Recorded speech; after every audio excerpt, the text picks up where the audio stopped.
average human body is comprised of 70% water. That's the average. As fetuses, we are made up of around 90% water, and by the time we reach old age, we are made up of 50% water. So what I'm trying to say is, throughout our lives, we exist mostly as water. You're probably confused, wondering, what does a happy life have to do with water? Water, or blood in the body, has to be constantly moving around or circulated. If it doesn't move around, then it becomes trapped in a part of that body, and that part of the body starts to decay. So that's why we say if the blood in your brain isn't circulating, then that can cause serious life-threatening issues. But why does blood and energy become stagnant? Scientific research has shown that there is a strong connection between the mind and the physical body, saying that our emotional state directly affects our well-being, as in our physical health. Positive emotions and emotional well-being promote optimal circulation, and all of the functions in the body work perfectly fine. On the other hand, things like stress, sadness, and chronic struggles manifest physically, so they will show up on your body. For example, they can lead to things like increased cortisol, inflammation, poor sleep, and skin conditions like acne. I've seen it in a lot of people where if you're in a bad relationship, you will have things like cortisol face.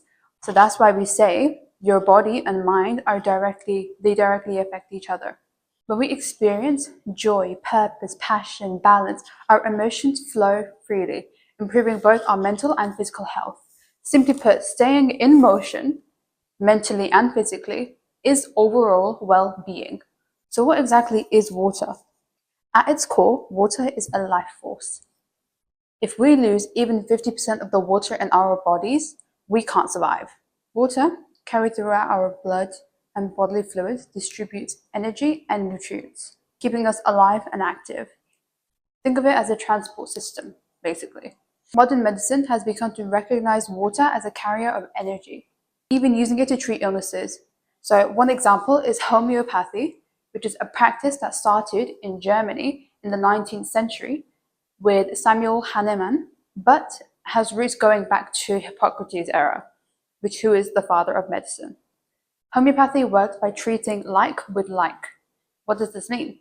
If someone is suffering from lead poisoning, for example, symptoms can be eased by drinking water that has the tiniest bit of lead in it, to the point where it's unnoticeable in that water.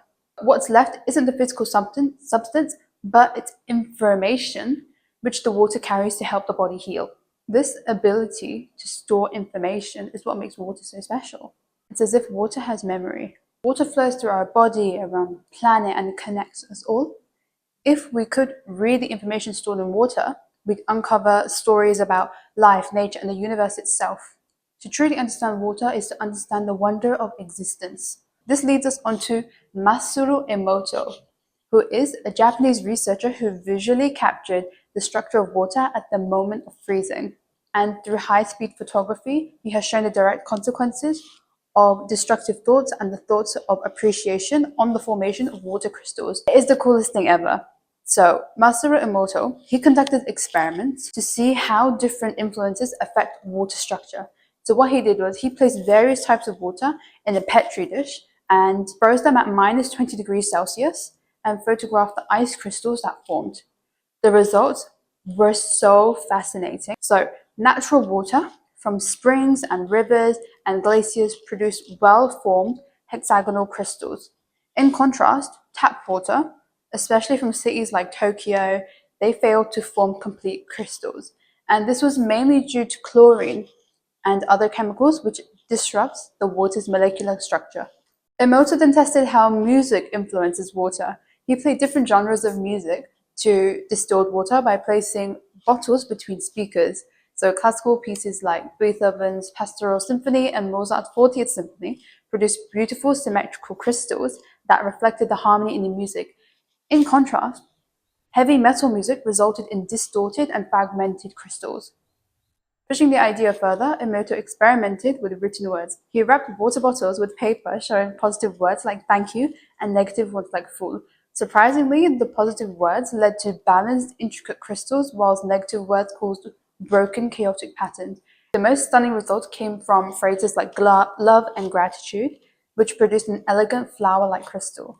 These findings suggest that water responds to vibrations, whether they come from sound, words, or even intention. Emoto believed that water can store this energy by changing its structure.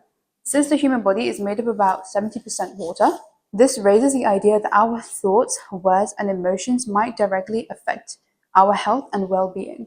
And even though it faced criticism and it called for more scientific testing, it sparked such interesting questions about how vibrations and energy interact with water and by extension with us.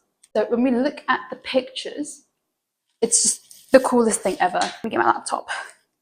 We will look at it in order. So what he did was love and gratitude. The crystal is as perfect as it can be. This indicates that love and gratitude are fundamental to the phenomenon of life in all of nature. And then we have him saying thank you in Japanese. So in different languages, it results in different types of crystals that were always like beautiful and complete. So this is thank you in Japanese. And then we have thank you in English, it looks like that. Thank you in Chinese, thank you in German, French, and then we have thank you in Korean, and then in Italian. And then now we are transitioning from all the nice words up to the bad words. So in Japanese, to say you fool in Japanese, it looks like this. So the water registers it like this. And I believe it's to do with the energy and the vibrations. And then we see when you say you fool, like in English, shows up like this. And then he said, you make me sick, I will kill you. It looks like this. And it just looks so different. To think it looks so different from words like love and gratitude. And we have angel in Japanese, and this is just like a really cute ring. And then we have Satan in Japanese. So the word angel resulted in a ring of small crystals linked together, while the word Satan formed a crystal with a dark lump in the center, almost like it's ready to attack. And then we have words like let's do it in Japanese, and it forms this like really pretty snowflake-like crystal. And then we have do it in Japanese. So let's do it creates a lovely shape, whilst do it creates a crystal similar to that created by the word Satan, indicating force and commands that are alien to the principles of nature. So the principles of nature are mostly like gratitude, it's about kindness, appreciation, and then words like do it, where it sounds very like aggressive, not like let's do it, it's almost like do it. It sounds very forceful. And it shows very similar to how it showed for Satan, where it was like it had a huge lump in the middle, almost like it's ready to attack.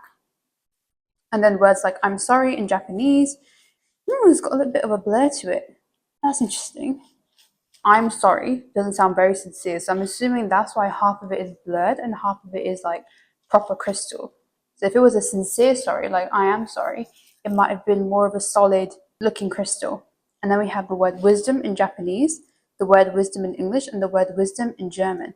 They all look very similar. They may indicate that wisdom is a basic principle of nature throughout the world, no matter what language it is spoken in. And then Masaru Emoto also conducted a similar study where he got children at a Japanese elementary school to speak to the water. So when the children said, you're beautiful a few times, and then when the children said, you're beautiful several times, the crystal went from starting to form to being fully formed. So the more you say it to someone, the more they said it to the water, the more developed the water formed. So what I'm saying is it's very similar to humans as well. So the more you tell yourself you're beautiful, the more you will see it in the mirror, the more you will act in ways that make you beautiful. But what happens when it's exposed to music? So let's look at music. All right. So with Beethoven Symphony Number 5, it showed a very nice looking crystal. And then Beethoven Symphony Number 6, Pastoral. So Beethoven's music resulted in fanciful crystals with details and exactness, creating a healing effect. And then Mozart looks very interesting. So it reflects the beauty of the music. The crystal seems to indicate the unreserved way that Mozart lived his life. And that's what Emoto says. How I think of it is that, as the music plays, it develops that way. So at the start of the music, it slowly starts to develop. Like how when the children said, oh, you're beautiful a few times, it was half developed. And then when they continued saying it to the water, it became fully developed. Then we have Tchaikovsky's Swan Lake. This was gorgeous, Tchaikovsky's Swan Lake. So the top crystal indicates a swan, while the rainbow colors of the bottom crystal seem to represent the light of hope. Then we have Bud Powell, Cleopatra's Dream. So modern jazz from the 1950s created such a nice crystal, indicating healing qualities of this music piece, created during a period of turmoil. And then we have heavy metal music now. So when we look at heavy metal music, the result of loud music full of angry and vulgar lyrics results to similar words like you fool, and this may indicate that water responds more to words than music, because the one with you fool shows a very strong, clear-cut picture of how the crystal formed. Here it's just giving like it's very ripply, and might be due to the fact that heavy metal music has very like strong vibrations. And then when we look at Vivaldi's Four Seasons, so with his spring piece, it looks like that. Autumn piece looks like that. Summer looks like that. And the winter looks like that. Oh my god, Winter by Vivaldi is my favorite. I love how it looks in the crystal format. And then when we look at harmful effects of magnetic waves, samples of distilled water and water showing the words love and gratitude were placed next to television, computers, and mobile phones, and were heated by microwave ovens. So this is very interesting. So this is what it looked like before, and this is what it looked like after you put it near the TV. And it just completely like deteriorates, the crystal deteriorates. So the water samples showing love and gratitude on the left created more complete crystals than the distilled water samples on the right, indicating that moderation is needed for television and computers. So that's it with the pictures. Moral of the story, not really story, moral of the research. Because we are made up of 70% water, averaging, 70% of water is a lot. So I'm saying be careful with who you are around, the things you intake. Listen to classical music, Be careful with who you surround yourself around, because if someone says something mean to you, it will show up. It will show up on your body. So that's how we know that affirmations work. So videos like subliminals, affirmation videos, gratitude videos, and meditations, they all work, especially sleep hypnosis. So there's one sleep hypnosis, it's from Minds in Unison, I believe that's what it's called. And I listened to their Life Success one, and I've been listening to it for like a year now.